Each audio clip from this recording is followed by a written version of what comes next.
আসসালামু আলাইকুম সবাইকে। কেমন আছেন সবাই? আজকে আবার চলে আসলাম আপনাদের মাঝে ছোট্ট একটি ব্লগ নিয়ে।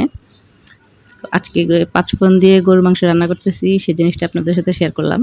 এটা খুব ইজি এবং সহজ রেসিপি। বাসায় যারা রান্না করে বা রাঁধুনি আছেন তারা প্রত্যেকে কিন্তু খুব ভালো করে এভাবে রান্না করেন। তো আমি তেলের মধ্যে কিছুটা পেঁয়াজ কুচি দিয়ে তার মধ্যে গোটা গরম মসলা আর একটু লবণ দিয়ে ভেজে নিচ্ছি। অনেকে হয়তো বলবে যে পেঁয়াজের সাথে কেন লবণটা দিয়ে দিয়েছি। আসলে পেঁয়াজের সাথে লবণটা দিলে পেঁয়াজটা তাড়াতাড়ি করে ভাজা হয়ে যায়। যার জন্য আমি সবসময় এই সিস্টেমেই কিন্তু রান্না করি। পেঁয়াজ দেওয়ার সাথে, সাথে আমি লবণটা দিয়ে দিই। তো আমার পেঁয়াজটা যখন একটু ভাজা হয়ে আসছে তার মধ্যে আমি কিছুটা আদা বাটা দিয়ে দিলাম। তারপরে রসুন বাটা আর একটু পেঁয়াজ বাটা দিয়ে দিব। দিয়ে মসলাটাকে ভালো করে কষিয়ে নিব এর সাথে, যাতে মসলা থেকে যে কাঁচা গন্ধটা থাকে সেটা চলে যায়। তারপরে এটা যখন কষানো হয়ে যাবে তখন আমি তার মধ্যে কিছুটা হলুদের গুঁড়ো, মরিচের গুঁড়ো, ধনে জিরে গুঁড়ো দিয়ে দেবো। আমরা আসলে মাংস রান্না করতে যে মশলাগুলো ব্যবহার করি জাস্ট ওগুলোই দিচ্ছি। আর যেহেতু বললাম যে পাঁচফোড়ন দিয়ে গরুর মাংসটা রান্না করতেছি, আমি পাঁচফোড়নের কথাটা আপনাদেরকে বলে দেব এবং পাঁচফোড়নটা কখন দিচ্ছি সেটাও আপনারা দেখবেন। যদি ফুল ভিডিওটা দেখেন তাহলে বুঝে যাবেন যে পাঁচফোড়নটা আমি কখন দিলাম। আর পাঁচফোড়ন দিয়ে গরুর মাংসটা কিন্তু খুব মজা হয়। যারা খেয়েছে রান্না করে তারা জানে, বা যারা খাননি তারা কিন্তু এই প্রসেসে রান্না করে খেয়ে দেখতে পারেন। খুব ভালো লাগে। আসলে পাঁচফোড়নের মশলাটা যে তরকারির টেস্ট অনেকটা বাড়ায় সেটা তো আছেই। তার যে একটা ফ্লেভার হয় সেটা কিন্তু আমার কাছে এত ভালো লাগে।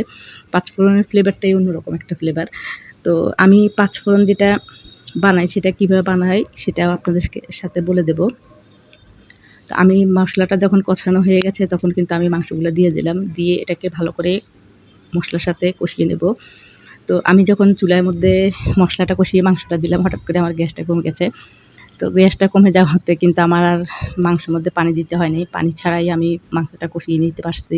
কারণ যেহেতু লো হিটে ঢাকনা দিয়ে বারবার করে আমি ঢাকনাটা উঠিয়ে টেনে নেড়ে-চেড়ে দিয়েছি, এতে মাংস থেকে যথেষ্ট পরিমাণ পানি বের হয়েছে এবং মাংসটা প্রায় অনেকটাই সেদ্ধ হয়ে গেছে এইভাবে। তো আমি এটার মধ্যে কিছুটা আলুও দিব মাংসের সাথে। তো মাংসটা আমার যখন সিদ্ধ হয়ে আসবে তখন আমি আলুটা দিব। গরুর মাংস যদি ভালো করে সিদ্ধ না হয় তাহলে খেতে ভালো লাগে না। এটা সবাই জানে। তো যার জন্যই কিন্তু আমি অনেকটা সময় ধরে এটাকে ভালো করে কষিয়ে এটাকে সিদ্ধ করে নিচ্ছি। তো মাংসটা যখন আমার সিদ্ধ হয়ে গেছে তখন কিন্তু আমি এটার সাথে ২ কাপ পরিমাণ পানি মিশিয়ে দিয়েছিলাম। সেটা আপনাদের সাথে আসলে শেয়ার করা হয়নি। তো পানিটা দিয়ে আমি এটা ঢাকনা দিয়ে রাখছি যাতে আমার মাংসটা সিদ্ধ হয়ে যায়। তো আপনারা কিন্তু মাংসের বলকটা দেখে বুঝতে পারবেন যে আমার গ্যাসের পরিমাণ কতটা ছিল। তো মাংসটা যখন সিদ্ধ হয়ে আসছে তখন কিন্তু আমি তার মধ্যে আলুটা দিয়ে দিলাম। দিয়ে আলুটা সিদ্ধ হওয়া পর্যন্ত অপেক্ষা করব।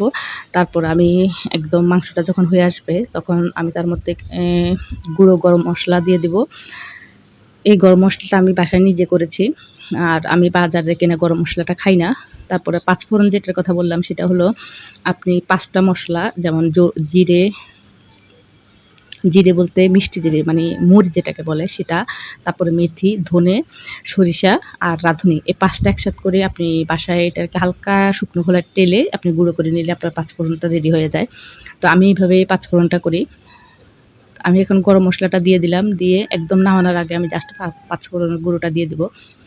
একদম নামানোর আগে পাঁচফোড়নের গুঁড়োটা দেওয়ার কারণ হলো এটার ফ্লেভারটা অনেকক্ষণ পর্যন্ত থাকবে। আমি পাঁচফোড়নের গুঁড়োটা দিয়ে এটা ঢাকনা দিয়ে ১ মিনিটের মতো ফুটিয়ে নেব। ফুটিয়ে তারপর নামিয়ে নেব। তাহলে আমার মাংসটা রেডি হয়ে যাবে। তো আপনারা যদি আমার রান্নাটা আপনাদের কাছে খুব ভালো লাগে তাহলে প্লিজ একটা লাইক কমেন্ট করে পাশে থাকবেন। আর যেহেতু নতুন ইউটিউবার অনেক কিছুই বুঝি না, নতুনভাবে কাজ করতে আসছি। আপনারা পাশে থাকলে হয়তো অনেকটাই ভালো লাগবে বা অনেকটা হেল্পও হবে। তো আজকে এই পর্যন্তই। সবাই ভালো থাকবেন, সুস্থ থাকবেন।